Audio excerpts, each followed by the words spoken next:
Okay, so I'm going to show you the laziest composting in the world. I have yet to see any other videos with this composting method, and is literally the least you could do to compost. So this is my kitchen composting bin that I collect all my food scraps in, and then I take it outside.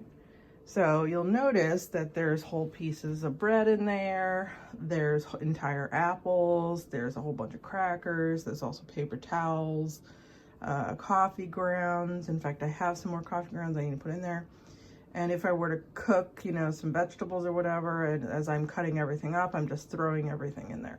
I am not doing anything else special to prepare the food before it goes into the compost. I'm not cutting it up into tiny pieces.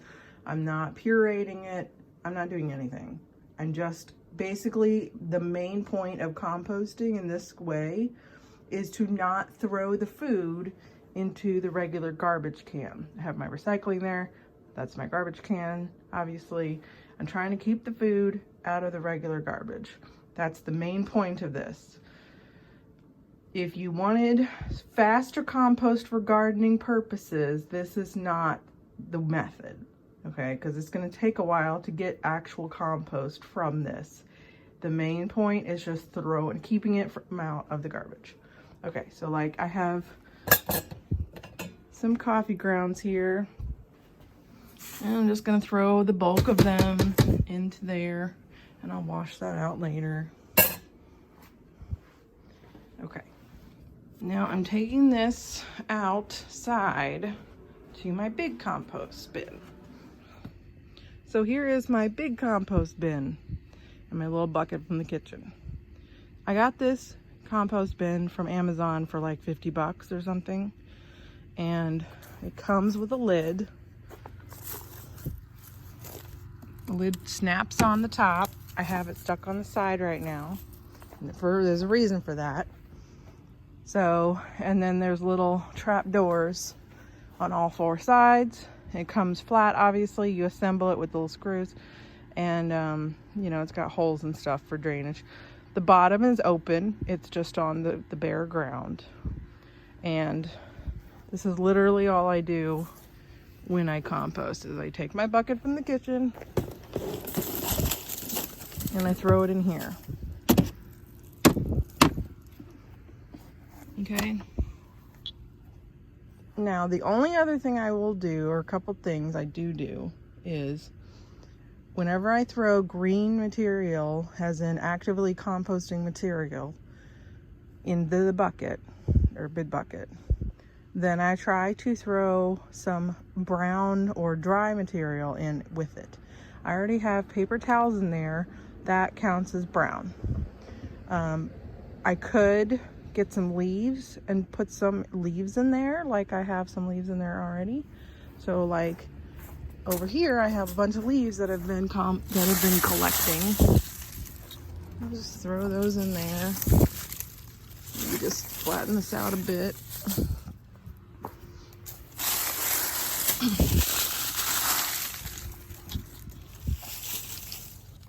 And then you know, I might throw some newspaper in there, plain white computer paper, you know, other stuff like that.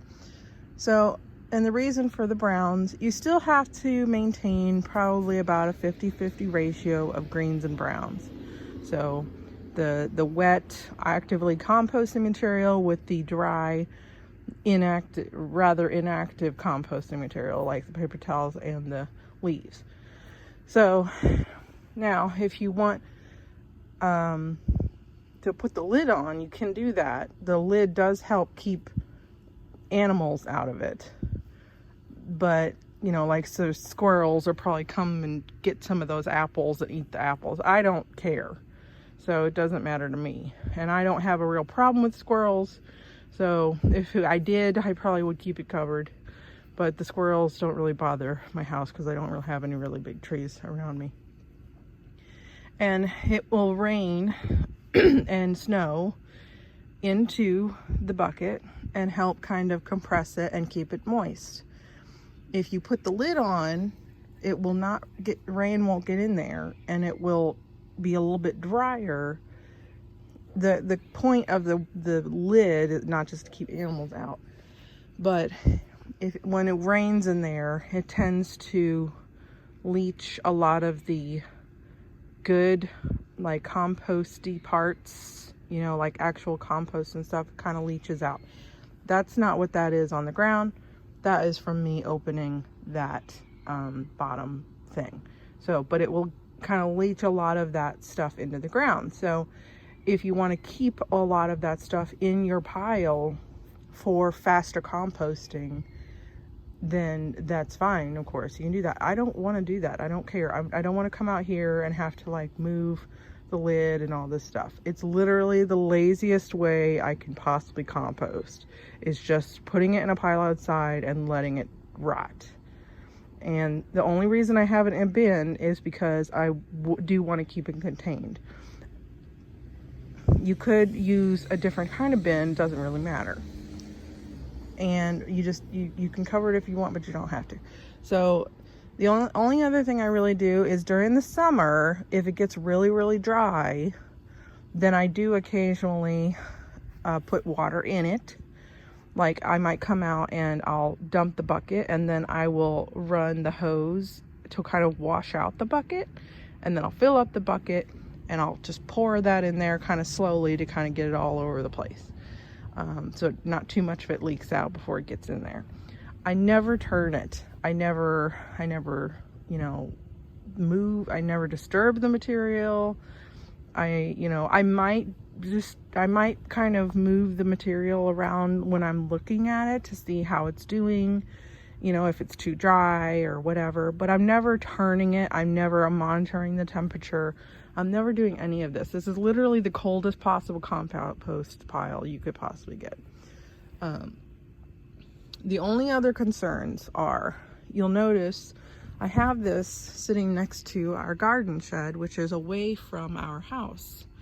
There is a few reasons for that. Number one, the squirrels probably will get into it and get those apples out. So, you know, you don't want squirrels and other animals, raccoons or whatever, getting into it and being right next to your house, because then that could cause a problem. Same thing with bugs. Okay, decomposition, the natural process of decomposition when you're just letting it nature do its work, is there's going to be bugs. There's going to be ants. There might be roaches. There might be roly-polies. There might be all kinds of things. I get a lot of ants in there. It doesn't bother me, you know, and I get roaches in there sometimes. It doesn't bother me. And it gets moldy. That doesn't bother me. I can stand right here and not smell a bad smell. Now, part of that's because I put the dry material in there to keep the moisture balanced. If you don't put that in there, it's going to stink more. But even with this, it just doesn't stink, you know. So it doesn't bother anybody. And the only other precautions that I do is I don't put raw meat in there, because I don't want raccoons or dogs getting into it. But if we have we don't really have a lot of dairy as garbage. But like if I have like a cream of something soup that has like dairy in it and I'm cleaning out the fridge, I throw it in there.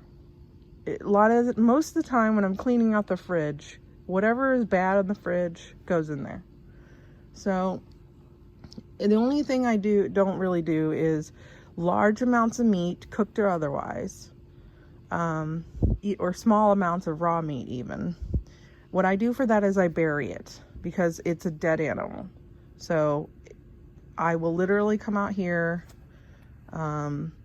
when the ground is not frozen, like it kind of is right now, and I have a little shovel, and I just dig a hole, and I'll just put like the bad meat in it and bury it, literally like it's a dead animal, because that's what it is. So and it works great. And you just kind of, when you're burying the raw meat, you just cover it really well, and you can kind of water the area to keep the smell down so that animals are not digging it up, and make sure you don't just, you get maybe 3 or 4 good inches of soil above it, you know. But that's all I do. And I have not ever really taken anything out of this. We've been living at this house for about 4 years. I have been putting the grand majority of our kitchen waste and food waste into this, along with the browns. And it is never overflowed. And I don't really take anything out the bottom because it takes forever to decompose. So it's not really ready yet. And sometimes it will fill up to the top, but then after a few days, and if it rains, it kind of sinks back down. So this is 4 years. Now this is only a 2-person household, you know, but still 2 people, food waste for 4 years. It's in there versus however much it would have been if it was in the regular garbage, because it does not decompose the same way in a landfill, in plastic bags with no airflow and no access to, you know, a lot of the critters that might be eating that stuff. So that's it. And then I just take that back inside. And this gets dirty. It really does. Look, see? It's gross. I don't care. It doesn't smell. I'm not sticking my head in the bucket. I have a lid for it, but I don't really use it because I want to try to keep it drier. There's mold and stuff in there. But I just rinse it out. Sometimes I might wash it out during the summer, but that's about it. So I just take this back in and I put it next to my trash cans and I fill it up again, and I just do that. And that's all I do. And it takes me pretty much no time at all. So that's it. Well, thanks for watching.